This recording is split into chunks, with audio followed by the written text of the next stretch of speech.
The things you see. Just look at the size of that property going up. That's the pub next door to it, the Wellington Hotel. And in the corner here, just by the ferry entrance, is the old courthouse. So the stabilisation of the banks alone must have cost a fortune. Never mind the giant house. You can just see someone with a yellow top, fluoro greeny yellow top, up there, so you can get an idea of dimensions. Anyway, Beaks, as we come into land. Ferries in South Australia, by the way, are free, so there's no payment, and that's because there's no alternative. So the nearest road crossing is the Swanport Bridge, just outside of Murray Bridge. So there is the Wellington Ferry. Thanks very much, Google. Or the Tail and Bend Ferry. So today we are off to the Oasis.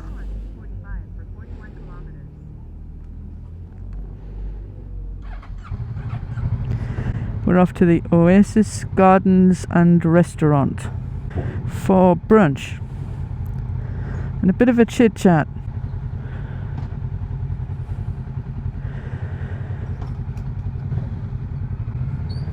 Thank you.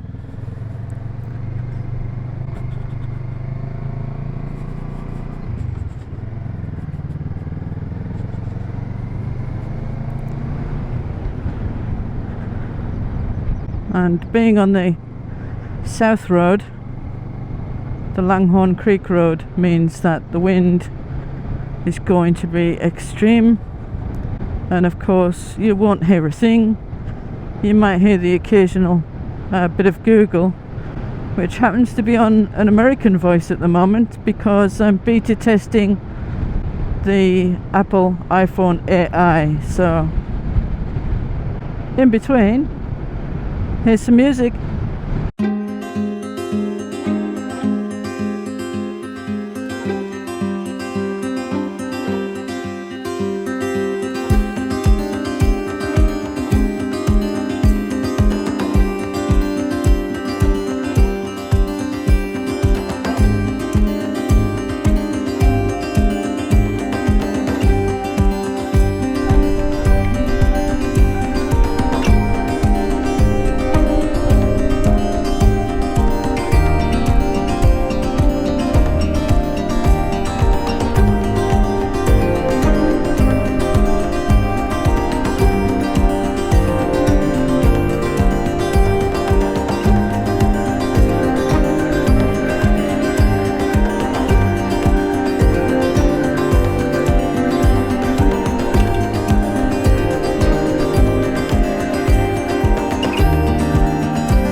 entrance.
So you can see why it's called the Oasis.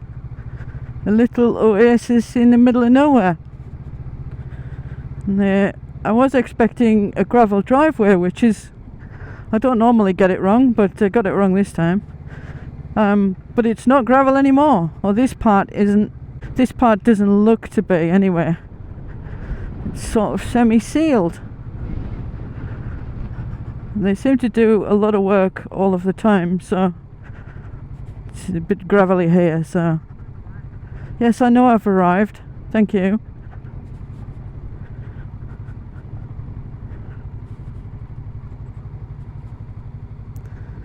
This venue, they do weddings and functions.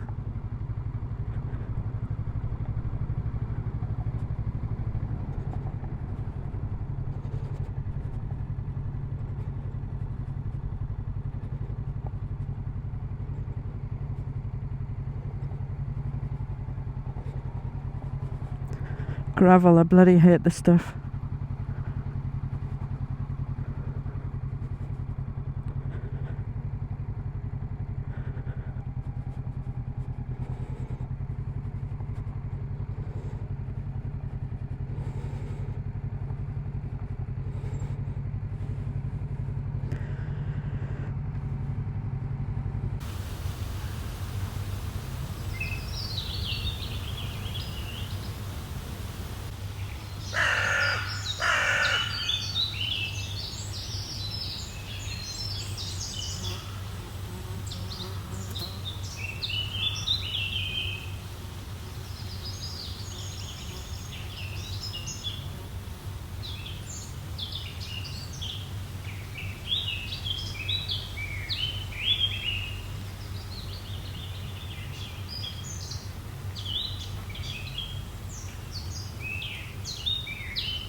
Having seen that video yesterday about the couple who have been on the road in the UK for 3 months or so, and they were saying how difficult they're finding it not having a base, so they've sold their property, but they're finding it hard because of the weather, where they don't have a base for things like servicing the bike, so perhaps they service the bike themselves, which makes it difficult to exist without having a home.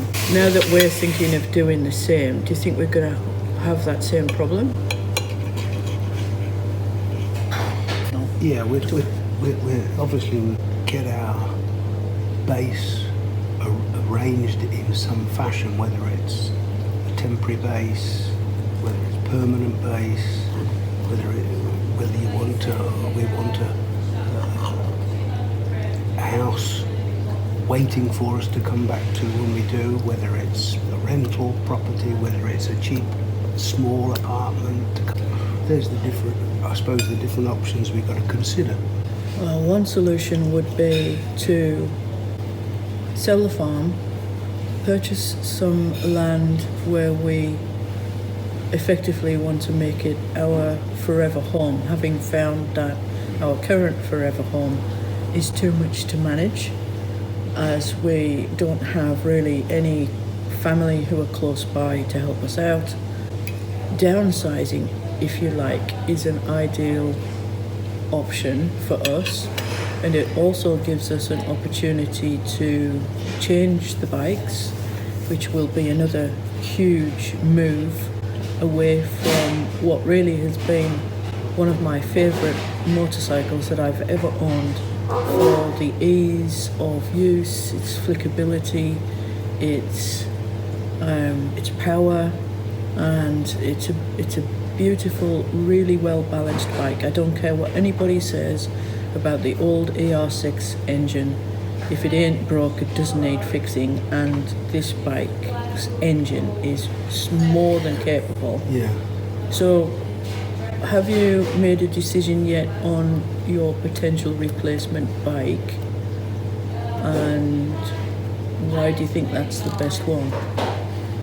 Well, we've been fortunate enough to have different bikes over a period of time. Some really nice bikes, lovely bikes. My first bike was a CX500. That was a bit of a pig, but it was a lovely bike. I still liked it.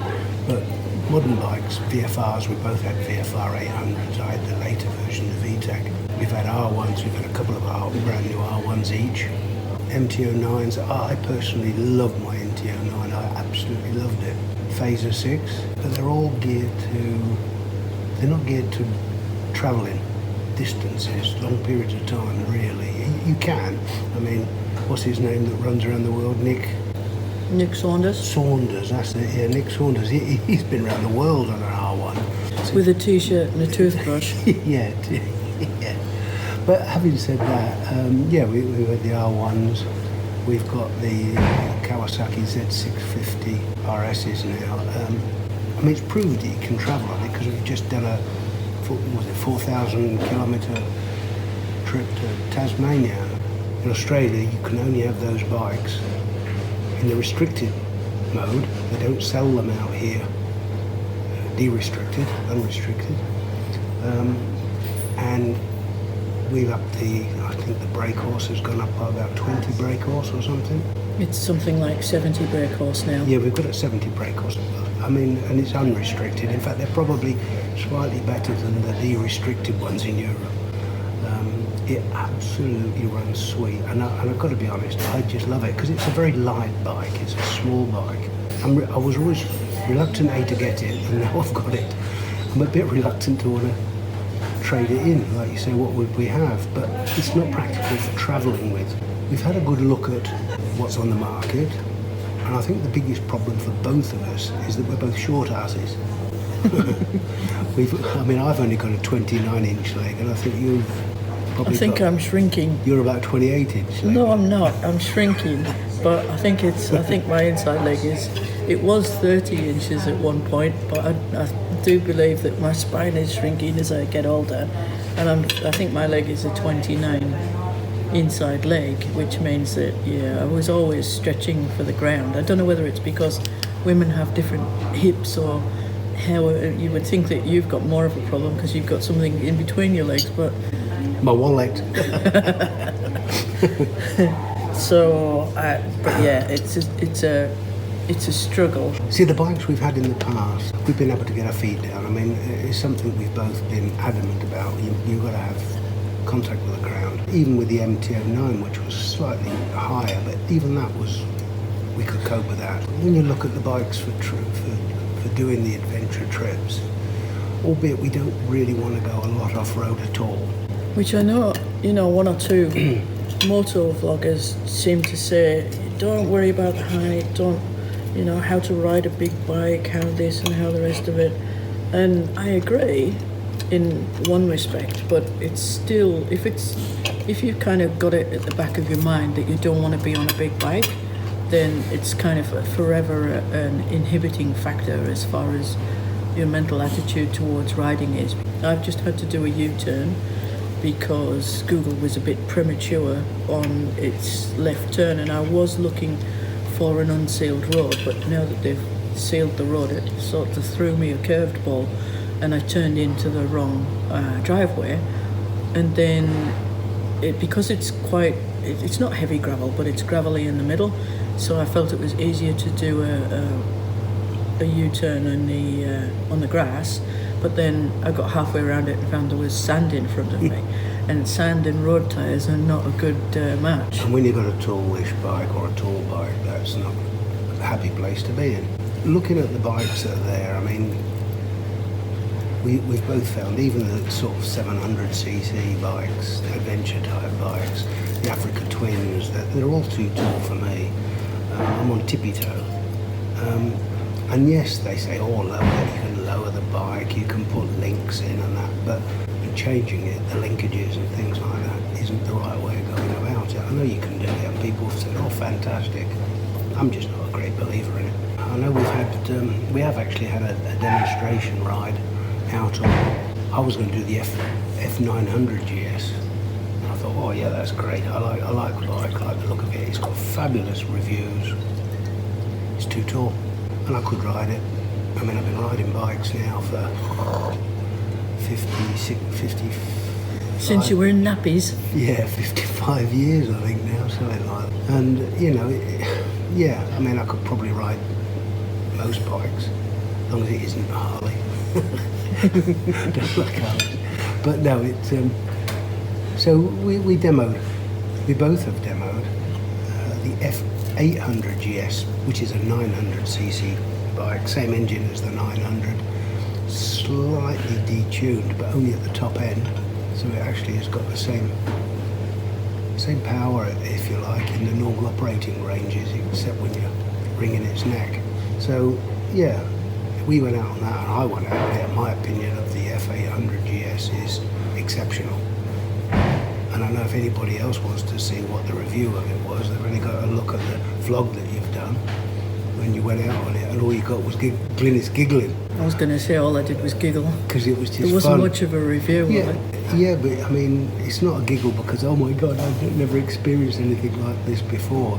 You've had exceptionally powerful bikes, if you like. You've had your Ducati 748R, you've had the MT-09s, you've had the R1s. Yeah, we've been on track, we've done all sorts, both of us. So to see you giggling with the biggest smile I've ever seen on your face, except perhaps when we got married, I think. But it was really good to see. It really brought something special to bike riding to you now, you know, in your... In my what? 50th year.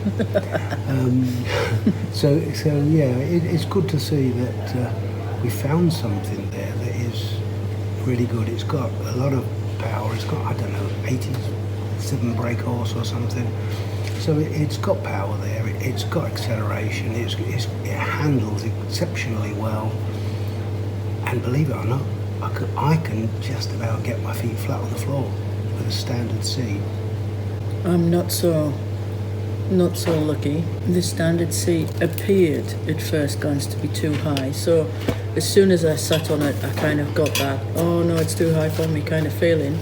But then BMW Moto Adelaide came out with a shaved seat so that the seat is thinner and put that on for me. It made the bike feel lower.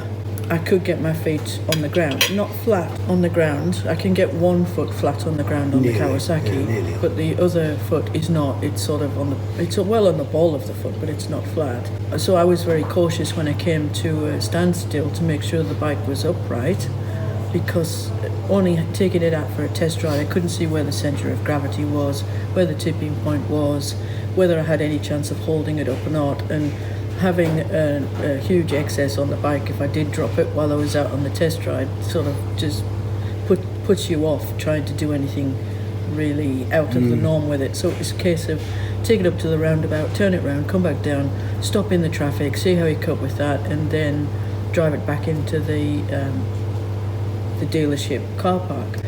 But I found it incredibly easy to manoeuvre, but I would have to get used to not leaning with the bike, which I've done my entire motorcycling career, to leaning the opposite way because it's an adventure bike.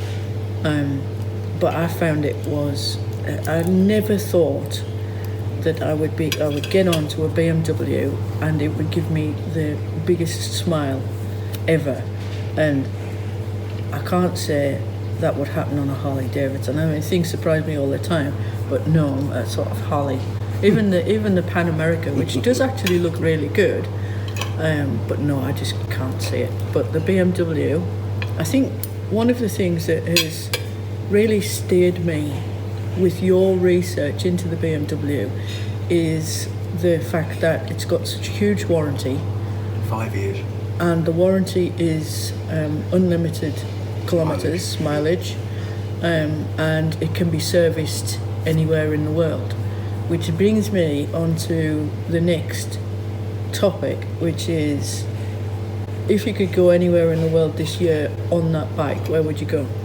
We've been fortunate to be able to travel, but with bikes and without bikes, cars and four-wheel drives and things. And when we've done a few continents, we've biked twice now through South America, driven around Africa, we've ridden around India.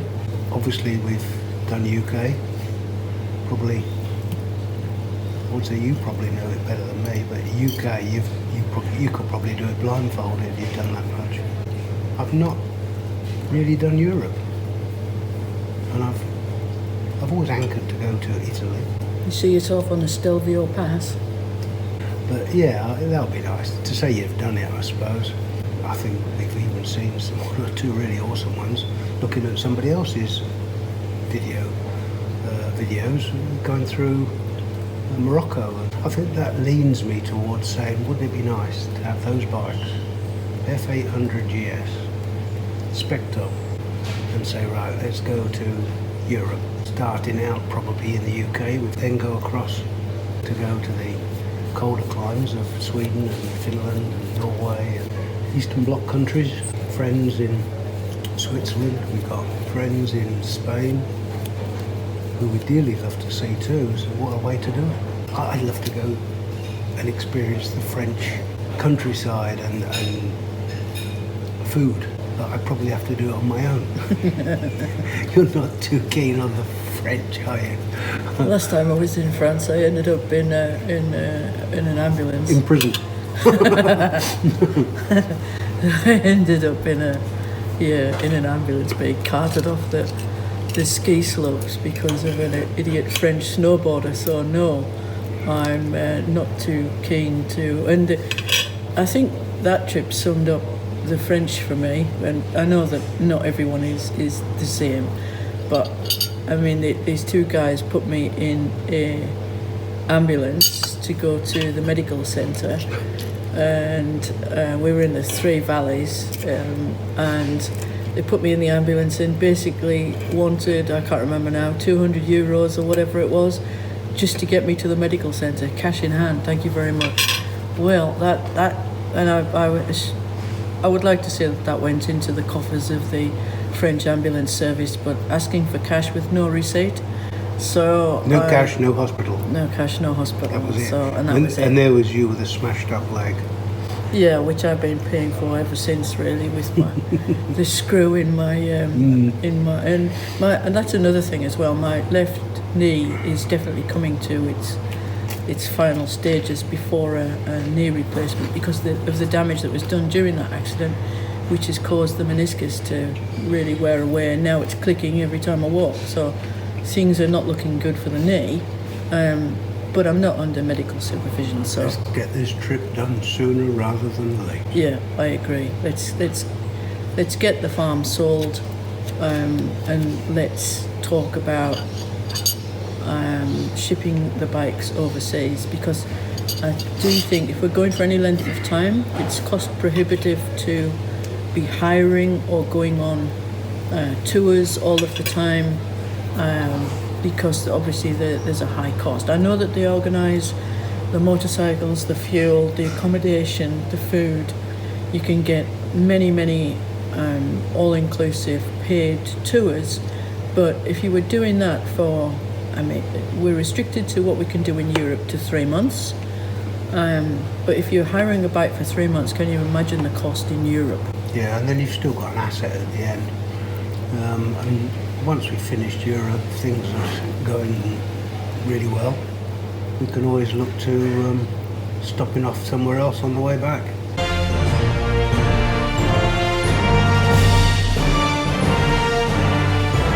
And I want to meet Donald Trump.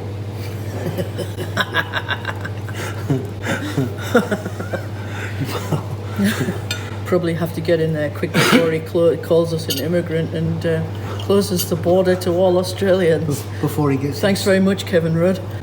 So I think that sets up the basis of what we want to perhaps now consider doing. Broad way of what we want to do, probably how we want to do it. It's just the practicalities of how we get there now.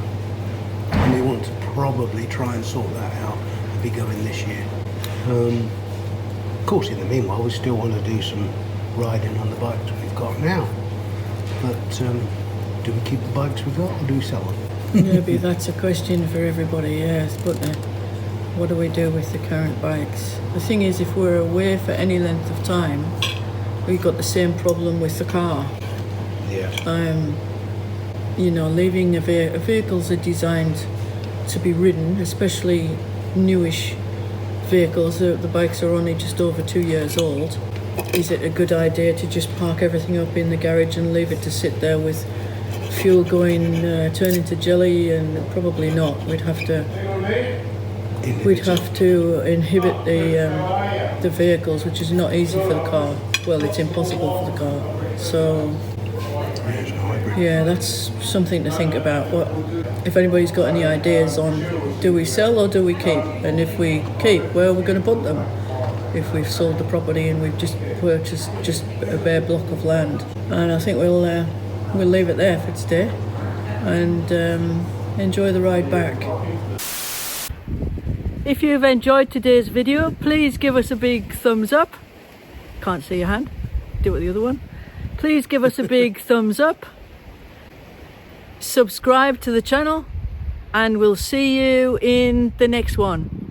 Love you long time.